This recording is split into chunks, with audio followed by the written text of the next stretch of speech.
Bonjour et bienvenue dans cette nouvelle vidéo où je vais vous parler du jeu Solenia, que je pourrais même qualifier de petit coup de cœur. Donc c'est le jeu de Sébastien Dujardin chez Pearl Games et c'est Vincent Dutré au dessin. Déjà les graphismes, voilà, top. Franchement, je trouve la direction artistique sur ce jeu vraiment très très réussie, très plaisant, très agréable à regarder, même pendant le jeu, ça reste fluide, on a toutes les infos. Donc, pour faire un petit résumé, l'année dernière, je vous avais fait une petite vidéo sur les jeux que j'attendais le plus, et dans les jeux que j'attendais le plus, c'était évidemment chez Pearl Games, c'était Black Angel. Et dans Black Angel, une des mécaniques du jeu a été retravaillée et est devenue Solenia. Donc ça, c'est déjà la petite originalité, le petit truc, et c'est ça que j'adore. Euh, c'est là qu'on voit quand on parle souvent d'auteur de jeu, auteur, ben c'est ça un auteur. C'est quelqu'un qui va travailler, qui va avoir des idées, qui va même avoir des fois des petits défis, des petits challenges à relever, et qui va réussir à en extirper quelque chose. Là, il a un jeu complet, un gros jeu qui est fait avec deux autres auteurs, qui est Black Angel, et sous une forme de défi, de petit challenge intellectuel, il arrive à en retirer un autre jeu qui est complètement différent, alors qui reprend, qui fait penser à la même mécanique, on retrouve des similitudes, sauf que ça n'a rien à voir, ni en termes de sensations, ni en termes de jeu, etc. Et ça, c'est tout bonnement génial. Donc Solenia, on est sur une petite planète qui a un peu implosé, où il n'y a plus que des petites îles comme ça, et surtout qui est divisée en deux temps, c'est-à-dire c'est soit la nuit, soit le jour, et ça alterne. Et évidemment, les gens qui sont toujours dans la nuit n'ont pas accès à certaines ressources qui se trouvent que quand c'est le jour, et vice-versa. Donc l'idée du jeu, c'est qu'on va avoir une carte, un petit paquet de cartes, et à son tour de jeu, on est obligé de jouer une carte, de poser une carte sur le plateau, là où il y a le petit dirigeable en fait, dans lequel tous les joueurs en fait, on est des marchands, et on se trouve dans ce petit dirigeable, et quand on va poser nos cartes, en fait, c'est comme si on s'échappait un peu de ce petit dirigeable.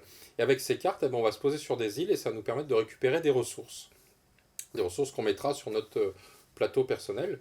Euh, donc on peut soit récupérer des ressources, soit évidemment pouvoir remplir des contrats, puisque comme je vous ai dit, chaque île, notre rôle en gros, c'est de remplir ces contrats, donc d'apporter des ressources qu'on trouve que la nuit aux gens qui font des contrats pour la journée, et inversement pour l'autre.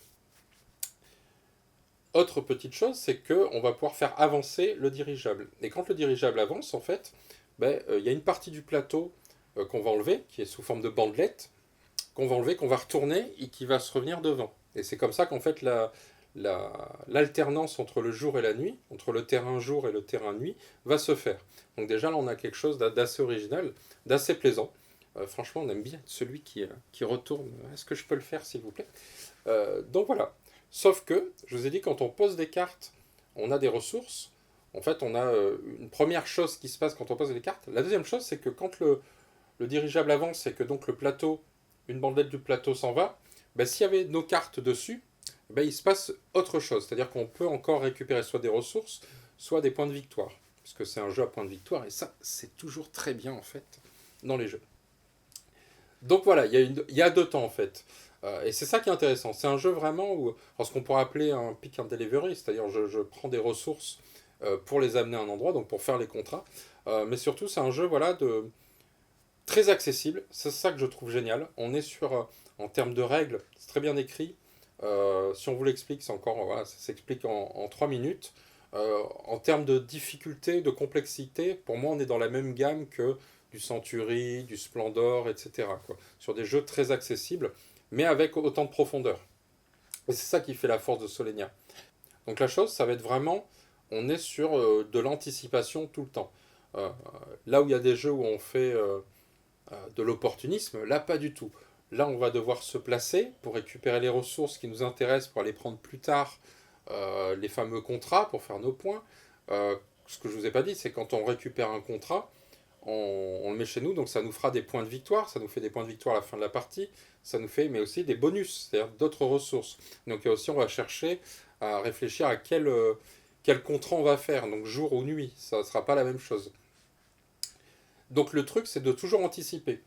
Anticiper si les copains vont faire avancer le dirigeable, donc si le plateau va changer.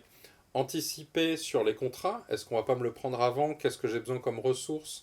Anticiper sur cette fameuse alternance jour-nuit. Donc on est vraiment sur quelque chose, et pourtant le jeu reste très fluide, très intéressant, et très tendu. Moi c'est ce que j'aime. Il y a une tension du début à la fin, c'est-à-dire qu'il n'y a pas un gros écart de points.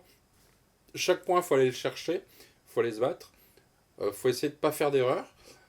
Faut essayer de regarder ce que font les copains, parce que et ça c'est très bien en termes d'interaction, c'est-à-dire que le fait de faire avancer le dirigeable et de faire bouger le plateau, ça va avoir une incidence sur ce qu'on a prévu, sur ce qu'on est capable de faire, sur les îles sur lesquelles on est capable d'accéder, sur les bonus, etc. Donc là-dessus, il y a une vraie profondeur de jeu, et ça c'est vraiment très agréable. Enfin, moi, je prends beaucoup de plaisir. Il y a deux modes de jeu, entre guillemets, euh, qui rend en fait, il y a un côté, on va dire, un peu plus fixe sur les fameux bonus que je vous ai dit avec les contrats. Donc là, qui est un peu plus figé. Et il y en a une autre, un peu plus malléable, où on va pouvoir choisir, en fonction des contrats qu'on récupère, on va pouvoir choisir les bonus. Et du coup, il y a une espèce, alors c'est pas de la symétrie, mais presque, qui peut se créer. Donc là, on peut vraiment faire son chemin. C'est un peu plus malléable. Je ne sais pas si c'est plus profond que l'autre version, je crois pas. Par contre, en termes de sensations, c'est vraiment, ça apporte en fonction de, en termes de joueurs, qu'est-ce que je viens chercher. Euh, et ça c'est vraiment très fort. Si je suis un joueur qui a plus envie vraiment de customiser, d'optimiser, etc., bah, le deuxième plateau nous permet ça. Si au contraire, je suis quelqu'un qui va chercher plutôt, voilà, le challenge, à approfondir mon jeu avec les mêmes bases que tous les autres, ben on a le premier plateau, ça fonctionne très bien. Comme je vous l'ai dit, c'est très accessible, donc c'est très facile à comprendre, mais en même temps, ça n'en fait pas un jeu, euh, comment dire, sans profondeur, bien au contraire. Si on veut vraiment, si on joue avec des joueurs taquins qui veulent chercher le point de victoire, ben faut se battre. Faut réfléchir, on a le cerveau qui fume par moment. Donc on ne joue pas, par exemple, on ne joue pas avec des analysis paralysis à ce jeu, car ça peut être très dangereux ce genre de joueur. Là, voilà, on a besoin de, pour garder la fluidité quand même, éloigner ce genre de joueur du tour de plateau, parce que vraiment, on peut se faire des nœuds au cerveau. Quoi, il y a vraiment des moments, ça se calcule vraiment de, bah, si je fais ce choix-là, quelles vont être les conséquences, etc., etc. C'est ce qui fait tout le sel de toute façon de ce jeu. Autre chose, quelque chose, donc je vous parlais au début donc de la direction artistique, que je trouvais très réussie. Je trouve les îles, tout ça, c'est très joli, très agréable, très fluide. Avec quelque chose, alors on parle souvent, euh, quand on va lire sur Internet ou quoi, les joueurs réclament très souvent, la première critique dans les jeux, c'est pas innovant, c'est pas innovant. Voilà, on cherche toujours de l'innovation, plus que de la nouveauté. Et ben là, les gens, on en a de l'innovation, et ça fait du bien. Euh, Déjà, deux choses. Le premier, c'est le plateau amovible. Donc, on avait déjà vu d'une autre manière dans d'autres jeux, mais là, déjà, ça, c'est très intéressant, cette sensation, cette idée-là. Enfin, c'est à travailler comme ça, c'est très agréable, et ça fait vraiment tout le sel du jeu. Et la deuxième chose, c'est les cartes, les fameuses cartes qu'on va poser sur les îles. Ben, elles sont trouées, en fait. Euh, Ça a l'air tout bête comme ça, ouais, qu'est-ce qu'il nous dit? En fait, cette innovation-là, c'est juste génial. C'est l'idée qui fait tout. Quand je vais me poser sur une île, sur l'île, il y a les symboles des ressources que je vais pouvoir récupérer.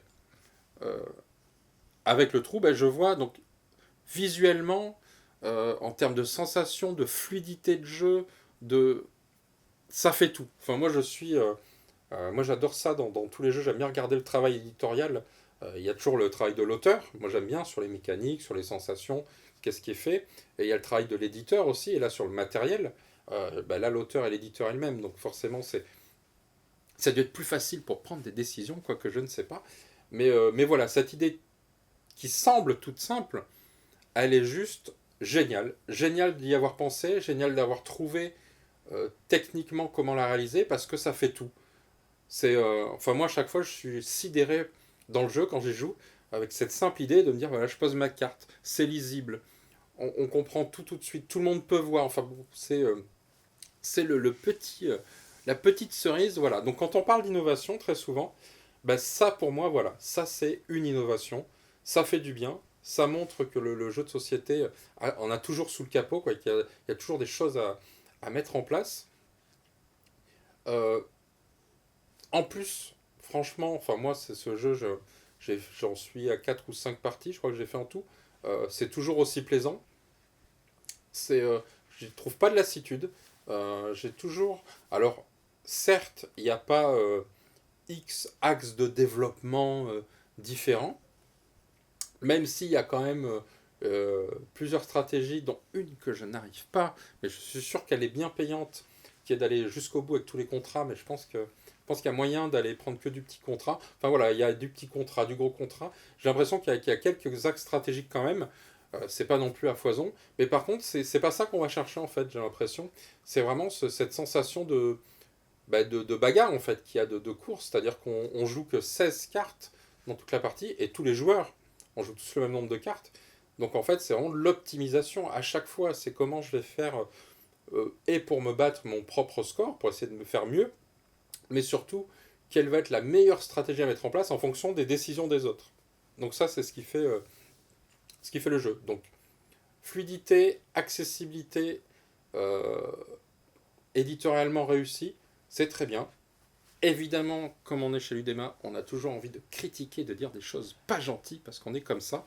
Et donc j'ai juste un mini bémol, mais vraiment parce que il faut en mettre un petit peu quand même si certes d'aucuns diront qu'on peut s'en passer. C'est juste un petit truc d'ergonomie que j'ai remarqué donc à chaque partie. Donc j'ai jamais joué avec les mêmes joueurs. À chaque fois, c'était des joueurs qui découvraient le jeu. Et ça m'arrangeait un peu parce que, comme je connaissais moi déjà le jeu, je me disais que j'avais des meilleures chances de gagner. Eh ben non, c'est faux. Ça ne marchait pas mieux. Je n'ai pas plus gagné que ça, même en connaissant le jeu. Mais voilà, donc à chaque fois, c'était des nouveaux joueurs donc qui ne connaissaient pas le jeu, qui le découvraient.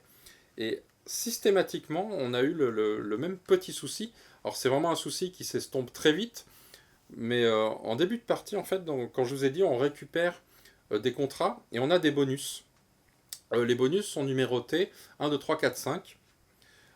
Et très souvent, en fait, le 2, en fait, alors, de mémoire, hein, c'est on gagne, je crois, une pierre, si je dis pas de bêtises, une pierre ou un bois.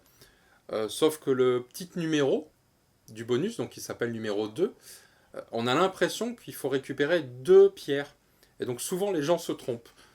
Et si on n'est pas vigilant, il peut y avoir des petites erreurs en début de partie comme ça, ou sans faire exprès, c'est pas vraiment. Mais on lit deux pierres, comme s'il fallait prendre deux pierres, alors que c'est juste la case numéro 2. Donc voilà, c'est un tout petit détail d'ergonomie. Peut-être qu'il aurait fallu mettre ce petit numéro 2 au-dessus, en dessous, je ne sais pas, plutôt que le placer juste à côté. Mais voilà, c'est vraiment parce que je chipote, et parce que quand les choses sont bien, il faut quand même trouver un tout petit détail. Donc voilà, si vous avez l'occasion d'y jouer, n'hésitez pas, franchement, même si vous n'êtes pas... si vous êtes gros joueur expert, ça passe, franchement, on est quoi sur 40 minutes la partie, peut-être même moins, je crois que moi j'ai dû faire des parties un peu plus rapides que ça, donc c'est fluide, c'est rapide, c'est quand même tendu, voilà, j'en ai fait une, je me souviens, alors je crois que c'était, si je dis pas de bêtises, à Orléans, le cerveau fumait quand même, quoi, je veux dire, on avait une petite goutte à chaque décision. Donc ça, voilà. Et si vous êtes plutôt joueur, voilà, vous avez un peu l'habitude des jeux de société, mais même, je pense, si vous avez fait du Carcassonne, du Aventurier du Rail ou ce genre de jeu, vous n'êtes pas habitué à faire plus, on est... Solenia, ça passe, quoi. C'est vraiment en termes de difficulté de règles, ça passe. C'est très agréable, très rapide. Je pense que ça peut plaire. Donc n'hésitez pas à y jouer si vous avez l'occasion. Donc toujours pareil, en association, en bar ludique, ou même dans les boutiques des fois qui proposent de pouvoir s'asseoir et d'essayer un jeu. Ben voilà, je vous le conseille. Enfin moi en tout cas, je pense que ça fait partie de ma petite liste que je vais avoir grand plaisir à proposer à Noël aux gens parce que j'y crois beaucoup à ce jeu. Même si alors je crois qu'il est un petit peu en rupture ça me fait la larme à l'œil. Mais en tout cas voilà, je vais pas hésiter à le pousser parce que c'est un des jeux qui me voilà qui me plaisent le plus et que je trouve qui apporte quelque chose. C'est vrai qu'on parle de pick and delivery, etc. Je trouve que c'est bien aussi. En ce moment, j'ai l'impression qu'on retrouve quand même beaucoup entre pose de domino et pose de tuiles. Quand même, voilà, on a l'impression qu'on bouffe que de ça, quoi. Et là, on a quelque chose de complètement différent, donc c'est agréable, avec ce plateau qui bouge, etc. Enfin, ouais, des belles sensations, des belles choses. Donc voilà, c'était la vidéo de Solenia. Merci et bon jeu.